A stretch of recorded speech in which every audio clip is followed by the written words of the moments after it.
na téléphone pardon ko ça la live te eza makambo soni. J'ai dit à Patrick pardon eza makambo ya soni ko ça la live te.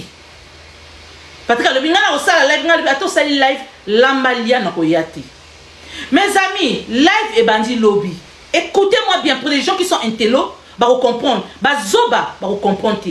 Live Patrick a sali lobby. Na loba ki na ko matati. C'est vrai, na loba ki na ko matati. Na monya bani ko loba makambo banko loba ezaki na nzela ti okutana peut-être bango sala ngo pona bato ba mata pona ematsa bato mitema pona bato ba finga je sais pas bandeko live ya Patrick et Bandi premier muto matana ka live wana c'était Géraldine vrai ou faux premier muto matana ka live wana qui se défend c'était pas Géraldine mais vous voulez jouer avec les gens bien comment. Premier monte avant Nana Mata. Premier monte Zaki Nani. Géraldine. Deuxième monte Angélica. Vrai ou faux? Avant que je puisse monter. Bon, moni bato zoba awa. Bon, moni bato zoba awa. Moi, vous allez venir crier sur la toile. Mais pour salir, salir image dans la tête. Premier monte na live wana Géraldine. Après on jeka mati à l'action na bloqué qui est là après matinga mafuta ne côté na mata qui n'a pas live. On n'est pas des bêtes et vous allez venir dire c'est moi qui ai donné la matière. Matière ni on a ko benga Patrick na pesa Patrick. Parce que Patrick n'est nani, Patrick n'est tribunal na biso, Patrick n'est juge na biso parce que Patrick est moraza makamote aya ko mata na bato yo baza mikolo o ba reglaka bato yo ba sala ba makamona bango aya ko mata na kati na ko mata na exposé mais ça va pas chez vous. Ça va pas chez vous? Vous rêvez ou quoi? Donc, c'est que moi, où est-ce que je suis là? Pour une copine qu'on a mangé, on abuse ensemble, on a dormi ensemble, je peux venir l'exposer sur des réseaux sociaux. Ce ne sont pas dans mes habitudes. Et je suis mouillée de venir faire ce live. Trop, c'est trop. J'ai reçu des insultes hier. Voilà pourquoi je suis venue. Bato alobaki que fille capable osaki na maîtriser, au bango ganga, mais parce que ils ont binoté. Parce que Zaki binoté, voilà pourquoi. Et il y avait l'embrouillement dans le live de Patrick. Moi, il n'a pas sa explication, il n'a pas sa explication, oui. Pour contredire. Fille capable de mais vous êtes en train de me perturber. Bon, voilà, pour perturber, pendant la vraie version T. Alors, prenons Nanya Jaël. Les ennemis de Karine ne sont pas mes ennemis. On est d'accord? Les ennemis de Karine ne sont pas mes ennemis. Banda YouTube, moi j'étais pas là. Toye na TikTok, m'ta memanga pas Karine et Géraldine. Moi je parlais de Maria. Mutuna histoire vous a parlé. Et ben mbroignon sur sima, j'aurai plus le temps de vous répondre. Il y a mon moyen à ça la clash nanga. Tous on est préparés. Parce que pour moi, pour une personne qu'on a mangé, on a bu, j'ai pas des explications à venir donner sur les réseaux sociaux. Si l'histoire est venue sur les réseaux sociaux, il y a une personne qui a eu à contacter, Patrick. Patrick n'était pas Dieu de savoir ce qui se passait sur les réseaux sociaux. Je dis bien, Patrick Azaki nous embêtait, n'a rien les réseaux sociaux, sur la tête de ma fille, sur tout ce que je cherche en France. Nga Patrick n'a tiré au BTD souhaité. Patrick a ça dans mon tout. Parmi Batou Babeti et Lissolo Oyo, qui a eu ça la live. Pourquoi il n'était pas le premier de m'appeler, d'appeler d'abord Géraldine? Personne n'est bête. Je dis bien, personne est bête. Alors, prenons maintenant l'histoire de Karine. Moi et Karine, on n'a pas de problème, mais je veux vous expliquer, vous les imbéciles. Que je suis hypocrite. Je ne sais pas quand vous m'appelez hypocrite. N'ayez hypocrisie ni oyonga sali. Pembe la Karine. Gel, c'est pas ma copine. Gel, la soana Géraldine. Avant ba soana Géraldine, abana kofinga Gel. Na matin na live à Géraldine. Ba o balanda live on a balanda. To sala même ba échange na Géraldine. Géraldine a quitté sanga. Ngal Gel la salo nini. Wana ko toye ba ko reçoit. J'ai la yoka qui a défendu, j'ai la demandé son numéro. Je l'ai passé mon numéro. Même quand elle avait demandé mon numéro, quand je l'ai passé le numéro, j'avais dit à Géraldine, ah j'ai la 5 numéro. to soyi na Jaël le binga sali ni pas Géraldine pour la Géraldine aba na ko fi nga bo nga biti na ko tia bino en conférence pour na bosso la bo tia kimia ko tia batu en conférence ko tia batu na kimia et là qu'est-ce que je suis hypocrite ko tia batu na conférence ko sangisa 2 personnes ba solo là et là qu'est-ce que cette personne est hypocrite où je cherchais la paix. Je vous dis, où je cherchais la paix, ou bien les qui pour un soin sa bango. Ou les premier que soit na bango, ko ye baté o ba ko filmer x y ba ko tia bana ba ko tia banani ko ye ba kutiti. Wana eleki. Ni kamana bango eleka après ba ye ko sala ronde o ezalaka ya makasi wana, ngana se retirer nanga parce que Jaël c'est pas ma copine. Celle qui était ma copine, c'est celle qui se chamaillait avec Jaël. Babangi ko sona na bango ngana vandi kimia nazotala et la kiste ko vanda kimia parfois nazo ya pe nazo tia même ba pique pas Jaël bozaki na posa nini bato nyonso Géraldine na sona na bango ngana yena ko finga pona la sabino amour na yo la sabino amour ya bolinga camarade. Aujourd'hui je suis précise avec vous hein. Baye ko swana wana mutu na kone ngana je to sola kati avant kutu ba swana na nina la ba swana kana Géraldine na tiaka bango na kimia wana promet ko swana avant ko swana eyinda oyo ba komisa ki rondo ya makasi wana grâce mbizi kana makambo ya nani ya Karine grâce mbizi ya ko finga Jaël azo finga na Karine na ipsi Jaël moment wana biso to bango soin to bango occupé nani te grâce mbizi te bango finga Karine makasi na lobi na Jaël kolanda no nani te kolanda grâce mbizi te. Je sais que Jaël est dans le live et c'est ce que je suis en train de dire, c'est la vérité. Kolanda no grâce mbizi te zo fingo kuna ko pesa écoute makambo te to suka wana ngana Jaël depuis wana après ba ko sala ronde na bango ya makasi na Géraldine. Là, ça la ronde na bango ya makasi wana. Moi et Jaël, to bango sur le téléphone te, to banay ko benga na te, to kipanaka te, mutu na makamone, to yeli sous ko solana Jaël. C'est quand on a eu des problèmes avec Géraldine, on a sa sortie médiatique ya Maria. Écoutez-moi bien na bateau bazana mayel, la famille tapotez-moi le live parce que j'ai compris, il y a tellement de bourriques dans l'affaire là. Lettre yo ko soit na makamone biso ya Maria, on a sa qui sortie médiatique. Bato ba benganga fi capable au sel mabe tout faut que c'est ngamoninga no bolimbisi. Je suis parti na fi na yebisi bino ba modo mutu nyonso okoma mabe a bo bloquer ngai bo mutenga ba imbécile nyonso voilà makambo ba uti ko alobé a boyete et tout et la première personne à m'appeler c'était Jaël to bango solaté tout comme encore lo ba que bano to uta ko so ana bango na occupé bango te et tout. Na moni mutu asali volonté a benganga pona yebisa ngai afi capable camarade obolia bomela bayaka kana na TVT la benganga premier appel na zwa appel na été na bana ko banga kuto enregistrement après na lobi tika na yamba ye na yambi afi capable na obengo na mabete na moni makambo ezole kana kati réseaux sociaux camarade obolia ne bomela bayaka na kati réseaux sociaux eza bien te et tout na yoki ba conseil na ye. Après, Atinelinga audio. Audio, malgré que tout ça en froid na Géraldine. J'avais fait quoi? Nazu audio, on a transmis par Géraldine. Ah, Géraldine. Et ça, la Sony. Nenge to lia, to mela. T'as la même na Jaël, m'tbolo banakati. T'as la audio Atinelinga. Yoka. Mais si j'étais hypocrite, je pouvais bien garder ça en moi. Je pouvais bien garder ça en moi. Na on va la même na Jaël ate na lingi kutute baza bana mabe et tout na ni ko finga Géraldine ni na yoka ki Jaël na téléphone et na zui na tindeli Géraldine malgré Géraldine ya monango akipate j'ai pas géré. J'appelle Karine ah on a ça clair et ah la baronne makambo eleki na kati réseaux sociaux en tout cas Géraldine na camarade danga na zoyo ka Sony to tiana se à côté na appel c'est moi qui est allé chercher Karine. Ache biso wana to soyoli wana ah botika kama kama mo botiana se et tout to che mutu na kwana yi wana 3 troisième appel auto sola qui n'a Jaël.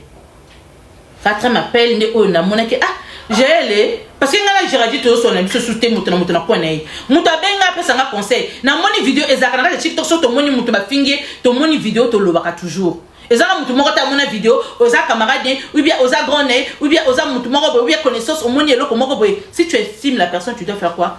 Oui, na moni vidéo moko boy net sarato la abango fingo le bi auto finga nga le oui auto fingo kala minute vidéo eza. Tout ça ninga ba ko kipe na yo pété. Et sili. Tonyo so on na ba ko kepa Karine to bango solana Jaël té.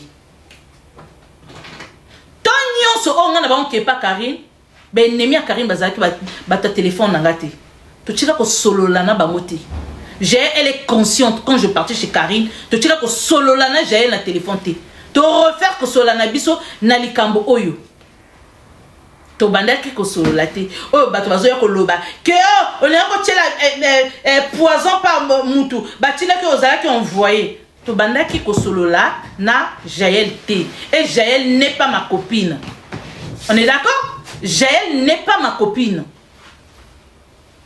Jaël a sa copine nangate pour te l'exakaton to a sa camarade nangate. Alors pour Mboka na koti pa na yo. Mboka revino. Je ne suis pas ta copine. Un peu du respect. Je ne suis ni ta copine. En aucun jour, il y en a ton sur le téléphone. Na camarade na yote. Un minimum de respect. Na sa camarade na yote. Hier, quand tu es monté dans le live, j'étais énervé. Tout ça qui est discussion. Bah, toi, bien na kita. Na camarade na yote mboka. Si tu as l'habitude de dominer les gens, on peut dominer ngati. Nga ba manipula kangati nga ba domina kangati na âge o nga nazana mutu ko manipuler ngati nazana mutu ko dominer ngati.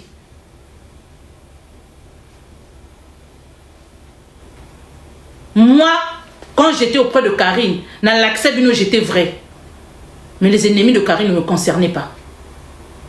On est d'accord? Et bah ça qui peut ba camarade d'angati pour yo oya o telema oya ko loba que à partir de l'élo osa sous chinoise té ngana zala chinoise mboka na lingina yeba la kisanga na kata liste ya ba chinoise comment nanga ba koma kuna na yebi koza oza na kata faux compte parce que j'étais bloqué. Tu es parti trop loin. Ngana kata liste ba chinoise na zala na kati. Je disais toujours je suis la petite sœur à Karine. Je le disais toujours. Je suis la petite soeur à Karine.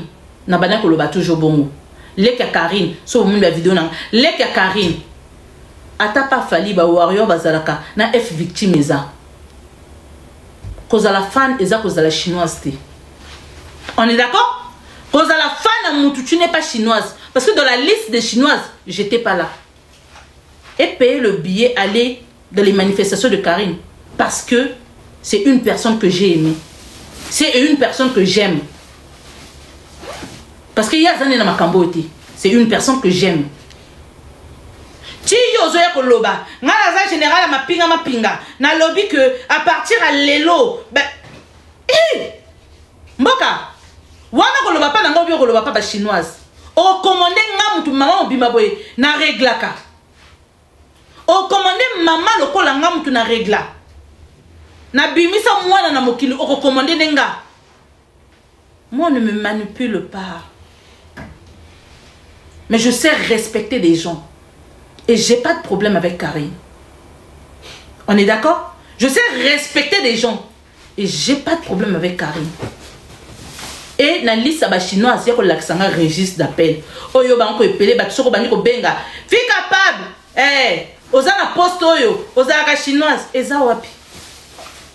Donc le manque de respect que tu as eu à me manquer là, tu crois que ça allait passer facilement comme ça? Tu croyais que ça allait passer facilement comme ça et effacer comme ça? Avec un live de 5K, où toi tu montes pour dénigrer une personne que tu n'as jamais mangé, que vous avez jamais bu, oh bon mon na kotuté, ni dadoni dev, oh matelanga na kacha live. Oye bisanga que non, À partir de l'élo, aux sous chinoise, ça va pas. Ça va pas, ouais. Je vois, ouais. Tu fumes vraiment le jus, hein. Je pense que tu ne bois pas ça, mais tu fumes le jus. Tu fumes le jus. Et moi, mon éducation ne me permet plus de venir insulter des gens sur des réseaux sociaux parce que Nazana Batebele Balanda Kanga. On est d'accord? Nazana Batebele Balanda Kanga. Aujourd'hui, si tu veux te séparer avec une personne, sépare-toi en bonté, pas dans les insultes. Ce qui yo, bino, bo mesana, au silena mutu, au ya, au bois ka matière, au sala semblant, matière au bois qui, après on se retirer. Chez moi, ça ne passe pas comme ça. Patrick a yebi moutapé ça qui est matière. Et Patrick, je veux te dire que tu n'es pas vrai dans l'affaire là. Tu n'es pas vrai. Au moins, mouto yo bombi, ouais, ça qui est matière. Elle va payer sa chair. Ou nga nazala qui humilié, elle va payer sa chair. Mon konanga ezalaka bololo. Mon konanga ezalaka bololo. Oyebi mouto a payé matière. Je te le dis, haut et fort. Moi, je prie beaucoup, ne blague pas avec moi. Elle va payer sa chair ici sur les réseaux sociaux. Elle sera aussi humiliée comme moi. Eza jeune ya kupanzaka bato ya kubatamaka. Apesi matière à bombami, à linga la kisabata. Elle va payer ça. Patrick le sait au fond de lui. Na pesa qui est matière te ayela kinga likambo na pesi explication. Na pesa qui est explication. Alors, pour des chiens et des chats qui viendront m'insulter, botia na mitu na bino na ton na binote. Na to ba mbolombolo nyonso ba kofinga ngati.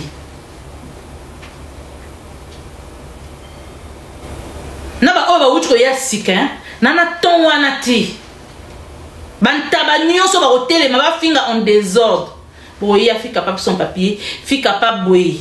Fi exacté. À côté libala pas ivoirien oui.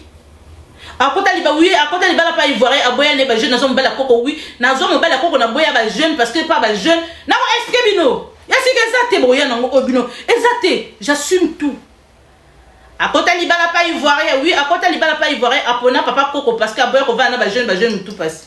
To ça ndeni. Atira moi na Congo oui, atira moi na Congo parce que tata ne mo kaza na Congo ko futele pe billet ayi. To ça ndeni. To ça ndeni. Ma fille a dit obino boya nango. Aza munene oui naza munene parce que na leke na munene yo za mukie. O melaka ba kisi e ko koye sa munene ti. Boya ko finga ngani. Elo ni bo finga nga. Elo ni obino bo finga ko déstabiliser nga. O eleki ma finga o le nazaka poutinis. La majorité ya bato bazo finga nga ba déverser en na bango si na bango ezaki na finga Maria. La majorité ya bato nyonso comme si na bango koka ko sala nanité na bana ko sala comparaison té ceci na bango ezaki na finga Maria comme si je n'ai pas eu à insulter Maria. Voilà pourquoi la haine bo déverser en na bino ti bo finga nga boy. Et je vous répète, elle n'est pas ma copine. Et j'étais venue sur les réseaux sociaux avec personne ni avec une copine. Donc j'ai pas de copine sur les réseaux sociaux. Écoutez-moi très bien. Nazana copine na katia réseaux sociaux à Wati. On est d'accord? J'ai pas une copine sur des réseaux sociaux. Moutounion sur voyant comme la vidéo, copine, je veux vous bloquer. J'étais venue sur des réseaux sociaux toute seule. J'ai eu à insulter et je me suis rabaissée sur des réseaux sociaux. J'ai eu à sacrifier ma famille dans les insultes. Alors, et l'on connu ces arcanes à fin d'amour. Moutona a tracé barrière naïe, a tracé chemin naïe. Une femme comme moi, une vieille comme moi, que je viens insulter tout le temps sur les réseaux sociaux pour plaire à X ou Y. Ngati. Et l'on connu ces arcanes à Munganango. Et l'on connu ces arcanes à Munganango. On est d'accord? Moutou nyon sa zan pour sa finga a finga. Naïba souci na bino naïba je ne pose pas na poste histoire sur les réseaux sociaux. Vrai ou faux? Bozaki n'a pas cette histoire hier sur les réseaux sociaux. Parce que le live de Patrick et l'accès Ezaki live moko triqué. Ezaki live moko triqué. Bolingini, ba finga ba bêtise. Bino reste ko finga ba bêtise ezani. Maman mbimba ozana banoya ko finga ba bêtise non. Je pense que mutu nyonso azu par na ina na copine na kati ya réseaux sociaux. J'avais des ex-copines, j'ai pas une copine sur les réseaux sociaux.